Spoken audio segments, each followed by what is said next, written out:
The Jesus Trilogy, Book 1, The Four Messiahs, Chapter 56. The big game was only a week away, and in 2 weeks the four horsemen would graduate.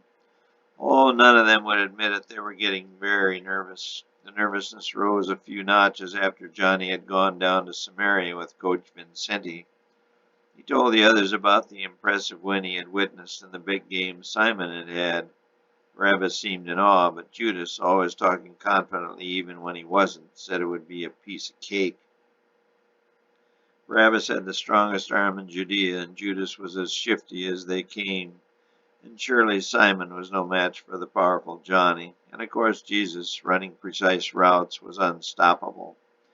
Not only could he get deep, but he had extraordinary leg spring to go above the defenders to bring in the ball. With all this firepower, how could they lose?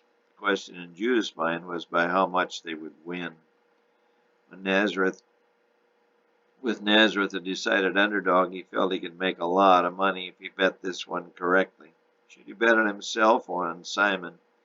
His confidence shone on the outside, but inside he wasn't so sure. Maybe he should go the other way and throw the game. He could do it all by himself, and no one would ever suspect. Just a little sprain of his ankle. Surely the others would lose without him. But he wanted to win. He really did. He had met this girl, Gentile, from Jerusalem East, when the team had been down there last year. It was love at first sight, and she was hooked when he broke a 62-yard run in the first quarter. The rout was on, and Jerusalem East never recovered. Now he was concerned. He hadn't seen Gentile for a couple of months, but he had written her, and she would be at the game. She had written him back and signed the letter, Love, Gent.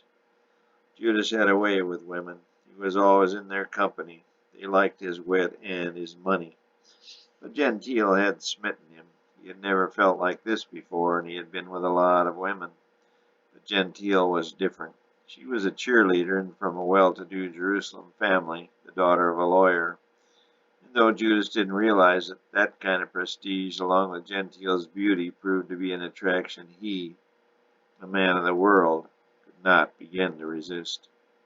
On their first date he found himself trembling as he kissed her good night. He had kissed her a few times since, but was too much in awe of her to even try anything else. She seemed so perfect. For Gentile he even had cut back on his drinking and smoking. No, he would not throw this game. He had to win it, and win it honestly. If he did, he knew she would consent to marry him. He chided himself for these thoughts, but for all his faults, he did clearly understand one principle. There is no power greater than that of true love. He would talk to the bookie tomorrow to get the latest line, then he would go out and play the game of his life. He would win that game single-handedly if he had to. Beating the spread was not enough. He must win. He must. Barabbas. What?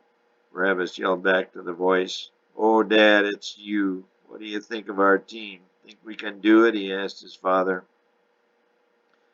I don't know, son. All I know is we got important business. What's more important than the game of the year? Barabbas asked, but knew he was wasting his breath.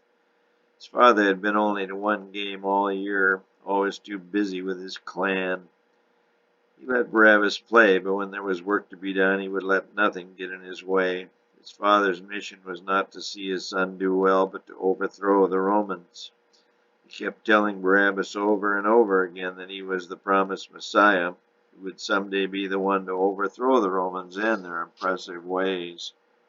Barabbas was outwardly enthusiastic, but deep inside he was skeptical. As much as he loved football, he hated violence, and some of his father's friends were very violent men. When they would go out on a terrorist mission to burn a Roman guardhouse or to steal a Roman sword, he often would have to go along. He began to detest the trips of terror, and he knew that if he were caught, his beloved football career would be no more. The opportunity for the four horsemen would be gone. They could not do it without him. Losing one of the other three would cut their chances, but the loss of Barabbas' strong arm would be devastating. His arm strength had increased every year and was becoming legendary.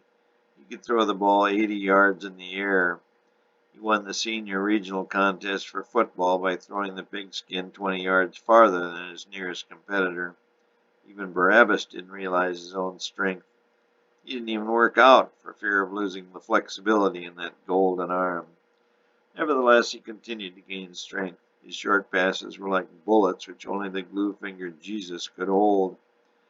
Barabbas, son, Abel now said, we had a meeting last night. We're formulating a plan for the next weekend down in Jerusalem. What plan?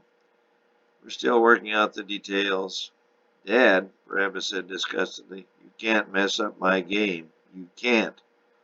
Don't worry, son. Everything will be all right. We won't ruin your day. But this is big business. Football is just a game. This is real life.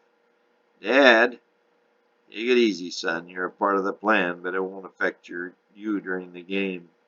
What is it? Barabbas demanded. All in good time, his father said. If you mess up this game, I'll kill you. I mean it. Abel laughed. That's the spirit. Keep that fire burning, son. You'll take my place some day as the leader of 6 Points, and when we overthrow Rome, we'll set you up as the Messiah, the promised one, just as the scrolls say. Barabbas didn't care at all about Rome or this Messiah stuff. Football was his life, and he was not about to give up this particular game for anything or anyone, not even his father. Each of the 4 horsemen was apprehensive about the game. Johnny was worried about his career being stifled by his father's insistence on him entering the priesthood and becoming the messenger for the Messiah. Judas was smitten with Gentile, but was also worried about how he could be sure of making money on this game.